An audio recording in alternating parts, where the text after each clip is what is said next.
एकादश्यां भगवत्स्तुतिः। अक्षरं परमं ब्रह्म ज्योतिरूपं सनातनं गुणातीतं निराकारं स्वेच्छामयमनन्तजं। रक्ष रक्ष हरे मां च निमग्नं कामसागरे दुष्कीर्तिजलपूर्णे च दुष्पारे बहुसङ्कटे। हे नाथ करुणा सिन्धो दीनबन्धो कृपां कुरु। त्वं महेशो महाज्ञाता दुःस्वप्नं मां न दर्शय। तं देवदेवं शरणं प्रजानां यज्ञात्मकं सर्वलोकप्रतिष्ठितम् अजं वरेण्यं वरदं वरिष्ठं ब्रह्माणमीशं पुरुषं नमस्ते। आद्यं पुरुषमीशानं पुरुहूतं पुरस्कृतं ऋतमेकाक्षरं ब्रह्म व्यक्ताव्यक्तं सनातनं। सफला एकादशी महात्म्य।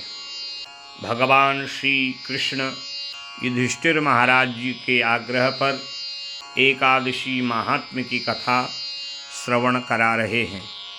युधिष्ठिर महाराज जी ने प्रश्न किया, हे भगवान, आप हमें सफला एकादशी की कथा सुनाइए।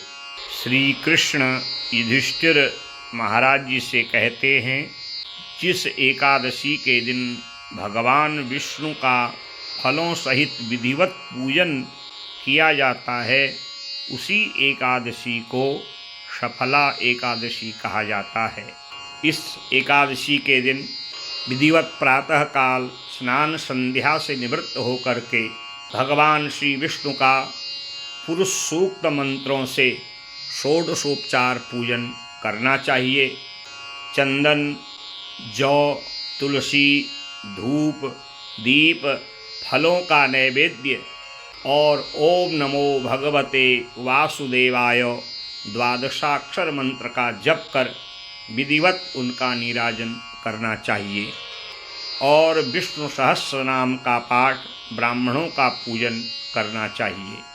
इस दिन किए हुए व्रत के द्वारा भगवान भक्तों के समस्त मनोरथों को पूर्ण कर उन्हें धर्म, अर्थ, काम, मोक्ष चारों फलों की प्राप्ति करा देते हैं। हे युधिष्ठिर, मैं तुम्हें एक कथा सुनाता हूँ। प्राचीन समय में चंपावती नाम की एक नगरी थी, जहाँ के राजा महिष्मान थे। इनके 4-5 पुत्र हुए और जो सबसे बड़ा पुत्र था उसका नाम लुम्पक था। यह जो लुम्पक नाम का पुत्र था, यह अत्यंत निंदनीय कर्म किया करता था, जो राज धर्म के विरुद्ध थे। परस्त्री गमन, द्यूत क्रीड़ा, धन लूटना, अभक्ष्य वस्तुओं को खाना ही इसका कार्य था। यही नहीं, यह ब्राह्मणों की, वेदों की, देवताओं की निंदा किया करता था। इस प्रकार निंदित दुष्कर्मों में संलग्न अपने पुत्र लुम्पक को देख करके राजा को क्रोध आ गया और राजा महिष्मान ने अपने ज्येष्ठ पुत्र लुम्पक को राज निकाला कर राज्य से बाहर कर दिया। परंतु यह चोरी छिपे राज्य में प्रवेश कर वहाँ से धन आदि चोरी किया करता था। अनेक बार राजा के सेवकों ने, सिपाहियों ने इसको पकड़ा, परंतु राजा का पुत्र है ऐसा सोच करके इसको छोड़ दिया। जब राज्य से इसे कुछ भी मिलना बंद हो गया, तब यह वन की ओर निकल पड़ा। चलते चलते एक प्राचीन पीपल के वृक्ष के नीचे यह विश्राम करने लगा और जो कुछ भी इसे मिल जाता खा करके अपना उदर भरण पोषण किया करता था।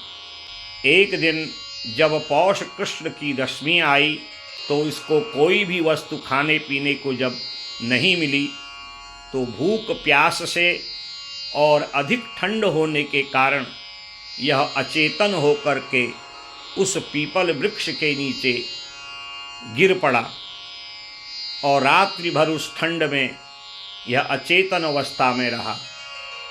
प्रातःकाल जब सूर्योदय हुआ, सूर्य नारायण की किरणों से इसके शरीर में गर्मी लगी तो यह धीरे धीरे चेतन अवस्था में आया और देखा कि मध्याह्न का समय हो चुका है और भूख प्यास इसको सता रही थी।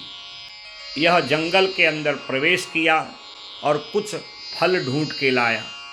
जब यह फल लेके आया तो सूर्यास्त का समय हो चुका था और इसने वन से लाए हुए फलों को पीपल के वृक्ष के नीचे रखा और विचार किया कि मैं इतने श्रेष्ठ राजकुल में उत्पन्न हुआ और मैंने अत्यंत निंदनीय कर्म किए जिसके कारण मेरे पिता भाई आदि ने मेरा परित्याग कर दिया। क्यों न मैं अपने कर्मों का पश्चाताप करूं। और भाग्यवश आज के दिन एकादशी थी और इसी एकादशी को सफला एकादशी भी कहा जाता है। यह सोचते सोचते विचार करने लगा कि मेरा कौन सा ऐसा कर्म होगा जिस कर्म के कारण श्रेष्ठ कुल में उत्पन्न होने के कारण भी मैं निम्न कर्म वाला बन गया।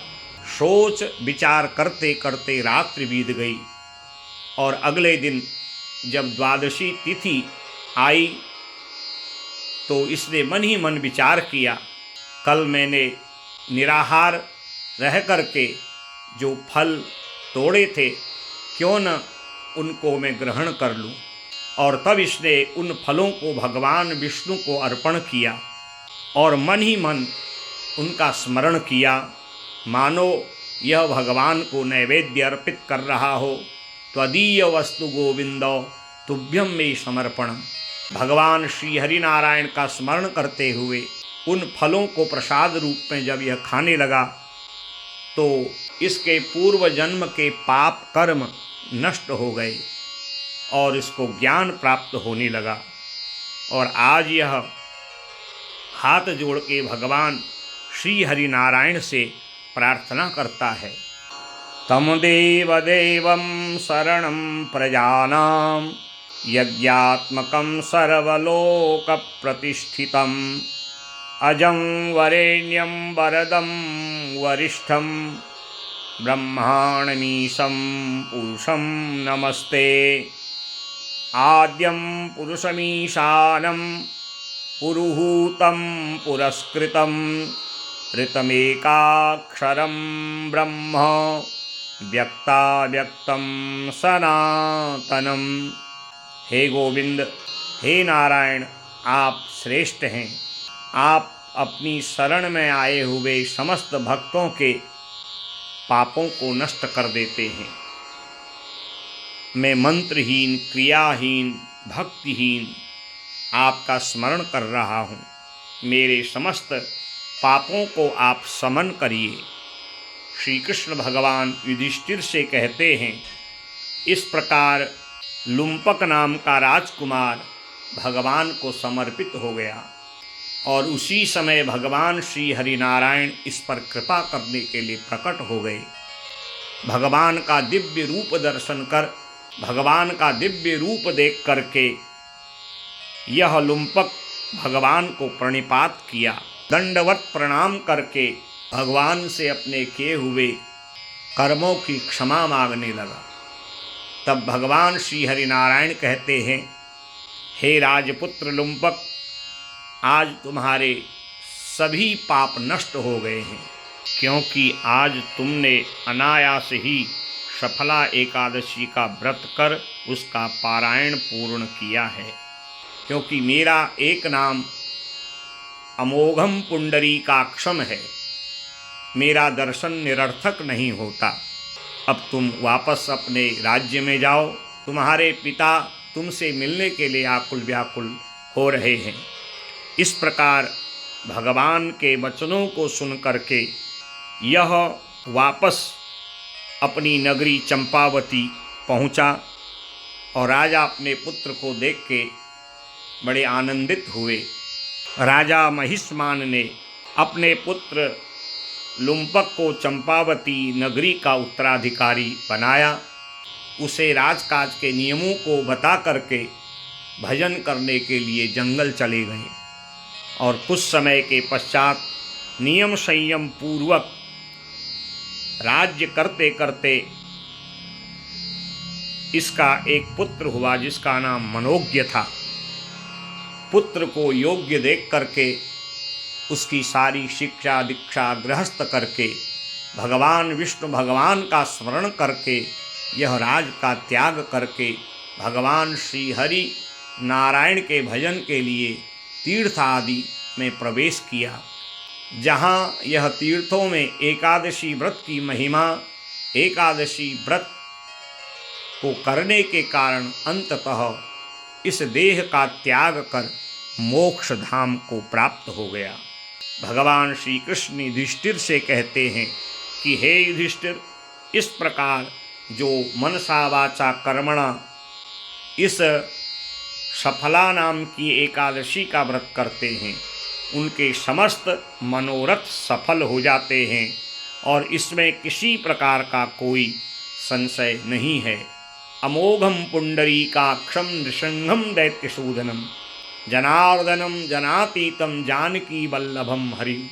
ऐसे जो भगवान श्री हरि नारायण हैं उनके निमित्त जो सफला एकादशी का मनसा वाचा कर्मणा व्रत करते हैं और फिर द्वादशी के दिन ब्राह्मणों को अन्न वस्त्र दक्षिणा आदि दे करके तुलसी दल युक्त हो करके एकादशी का पारायण करते हैं, उनकी समस्त कामनाओं को भगवान श्री हरि नारायण पूर्ण करते हैं। हरि ओम तत्सत, हरि ओम तत्सत, हरि ओम तत्सत।